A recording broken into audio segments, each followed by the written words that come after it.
If you refuse to relinquish ownership of this house, it's heading towards divorce. My husband's sudden ultimatum left me reeling. This home holds cherished memories with my parents, and I am steadfast in my resolve to keep it. Yet my husband, seemingly playing with my emotions, begins to make threats. Lost and bewildered, I turn to my father for guidance. My name is Ashley, and I'm in my 20s, supporting our household as a full-time homemaker. It's been nearly 2 years since I married Gary. Initially, he tirelessly provided for us after I left my job upon marriage. However, after the passing of Gary's father, his mother decided to move in with us, disrupting our ordinary routine. To my surprise, Gary casually informed me of his mother's impending move just the day before. "Oh, by the way, Mom will be joining us from tomorrow," he said upon returning home. This unilateral decision left me unsettled. It seemed my husband had already made up his mind about our living arrangements without consulting me. The following day, my mother-in-law arrived with an abundance of luggage, her dissatisfaction palpable. "It's been a while, Mom. Please come in," I greeted her warmly. However, her response hinted at her discontentment, expecting me to fetch her from the station. Tensions began to escalate as she asserted her dominance within our home. The next day, her criticisms intensified, particularly when my husband was away at work. "Ashley, why are you wasting time doing dishes? Laundry should be your priority in the morning," she scolded. Despite my attempts to explain my routine, she dismissed my perspective, insisting on her own priorities. It became apparent that my mother-in-law disapproved of my way of managing household tasks, regardless of my compliance. The strain of navigating her constant criticisms weighed heavily on me, especially during our solitary moments together. One day, I devised a secret plan to escape living with my overbearing mother-in-law by suggesting to my husband that we move into the house my father had gifted me.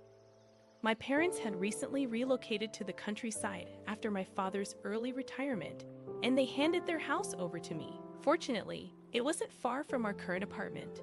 With living alongside my mother-in-law becoming increasingly unbearable, I felt it was time for my husband and me to make a change. I wasted no time in sharing my proposal with Gary. "Gary, can we talk for a moment? I've been thinking about moving to the house my dad gave us," I said. Gary seemed surprised but receptive. "Why the sudden interest?" he asked. I explained the strain of living with his mother, to which he surprisingly agreed to the idea without much resistance. We discussed it with his mom, and within a week, we were in the process of moving. To my relief, my mother-in-law didn't protest much and even bid us farewell with a smile as we left. Once settled in our new home, I felt a weight lifted off my shoulders. No more snide remarks from my mother-in-law. I could finally live freely as before. Although I had expected some pushback, I was glad I took the chance and consulted Gary, but the challenges didn't end there. Now the issue was my husband's frequent late returns. While occasional overtime or social gatherings would be understandable, his absences were often due to visiting his mother. Despite his claims of concern for her, it occurred too frequently. He'd sometimes spend entire days there without informing me, leaving me feeling neglected and isolated. My daily routine is crumbling. This can't continue. One day, I broached the subject with my husband, Gary. "Isn't it too frequent for you not to come home?" I asked. "But I'm mostly at my mom's place," Gary replied casually. "It's not about that. At least let me know in advance. Making dinner becomes a waste," I explained, frustrated. "Just eat it the next day. You're a housewife, always at home," Gary retorted. "Being a housewife doesn't mean I don't need to be informed," I countered. Gary seemed unconvinced. "Isn't it true a housewife just lazes around at home?" Frustrated with his lack of understanding, I pressed on. "Besides, I'm more worried about leaving Mom alone. Erica will be back soon, and I have to talk about that with Mom." Erica. Gary's response caught me off guard.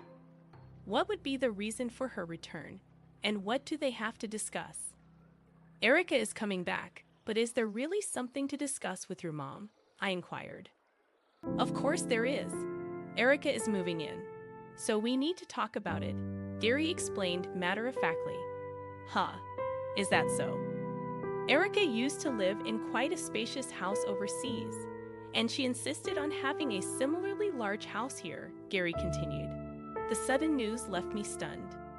My sister-in-law is going to live in this house, just as I finally got away from my mother-in-law. Wait a minute, this house was given to me by my dad. Why is Erica going to live here too? Well, originally, we lived in that apartment, but now Mom is living there.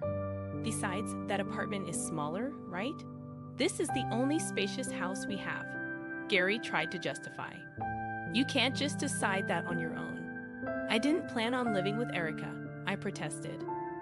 Oh, we won't be living together. We're going back to Mom's place, and Erica can have this house, Gary clarified. What are you saying? I told you we're going back to Mom's place. Erica can live freely in this house.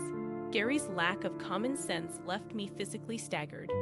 I continued to assert that I had no intention of cohabitating with Erica, which upset my husband. Cut it out already, he snapped. You can live here thanks to me, so shut up and listen. Don't mess around. This is the house I inherited. Why should Erica get it? It's a shame for you to live in such a splendid house, right? Erica has lived abroad for a long time, and I've promised her a big house. It's too late to say it's impossible now. I don't care anyway. I hate it all. All you do is complain. That's enough. Cool your head a bit. I'm going back to Mom's place for a while. With that, he slammed the door shut and left. Left alone in the room, tears welled up slowly. Why does he always decide things on his own? This is the precious house I inherited, and he's giving it to his sister. This is not a joke. In the midst of my distress, I received daily messages from my husband asking if I regretted it or telling me to come back soon. Each time, I had to express my unwavering determination not to yield. Then one day, my husband, fed up with my resistance, called in anger. Hey, Ashley, when the hell are you coming over here? That's why I won't say it again. I'm not going there, and I have no intention of giving this house to Erica. Cut it out. I've already told Erica she'll be coming back this week. Stop whining. Don't decide things on your own. I inherited this house from my dad. It's mine now. Why do I have to let go of it for your family? Who do you think you're talking to? Mom is angry. Don't ruin our mood any further, he added. You're ignoring my feelings, I retorted.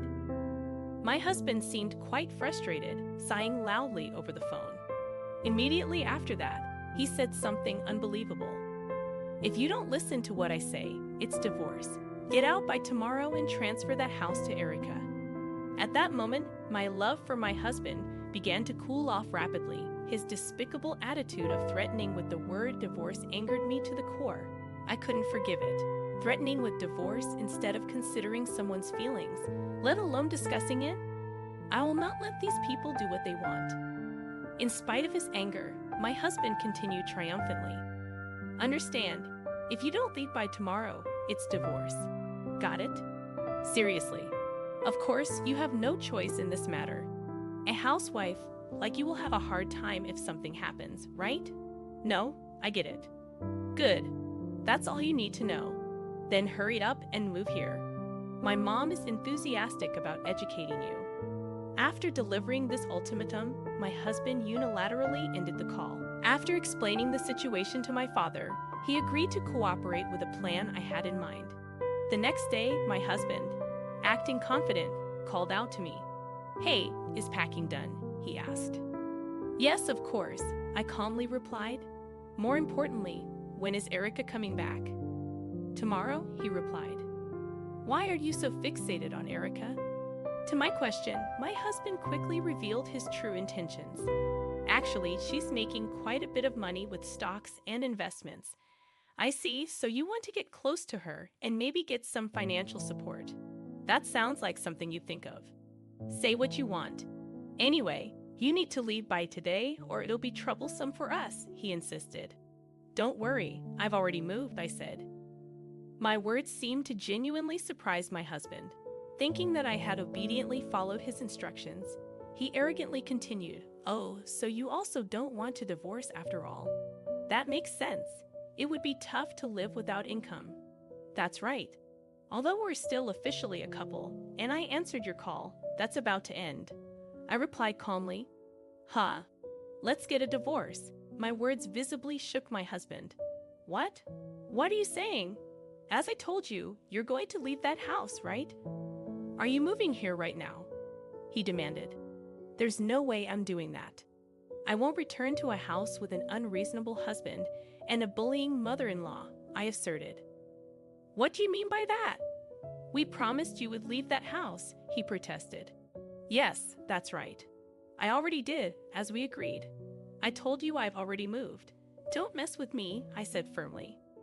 If that's the case, where are you now? Feeling the pressure, my husband's tone became faster. It was a sign that he was losing his composure. I'm at my parents' place now, I revealed. Huh? You moved to the countryside where your parents live? He asked, surprised. Yes, I moved to the countryside where my parents live. So I won't be returning back to your place, I confirmed. What? Is that so? My husband's tone expressed a sense of relief. Well, that doesn't matter if that house goes to Erica. $500,000, huh? I put that house, which my father gave me, up for sale. So if you really want to give it to Erica, buy it for $500,000, I declared. You're joking, right? My husband's disbelief was palpable. I'm not joking. Since the house is still in my father's name, I asked him to put it up for sale. In fact, the cooperation I saw from my father was for the sale of the house. My father had told me before, when the time comes for you to live as you like, or if you face any trouble, let me know. The appraisal result was $500,000. So we immediately put it up for sale, I explained. My husband choked on his words and started cursing. What the hell are you doing? Whatever you want, I won't forgive you. I don't need your forgiveness. We're getting a divorce soon anyway. Do you understand your position? Being alone and facing difficulties is much better than being with you forever, I retorted. Oh, well, Erica is coming back soon, you know. I'll tell you, I'm counting on Erica's money, he continued. If you really want to settle things with Erica, buy the house for $500,000 if you can, I challenged. That's not something she can do. Erica is making money through investments, right?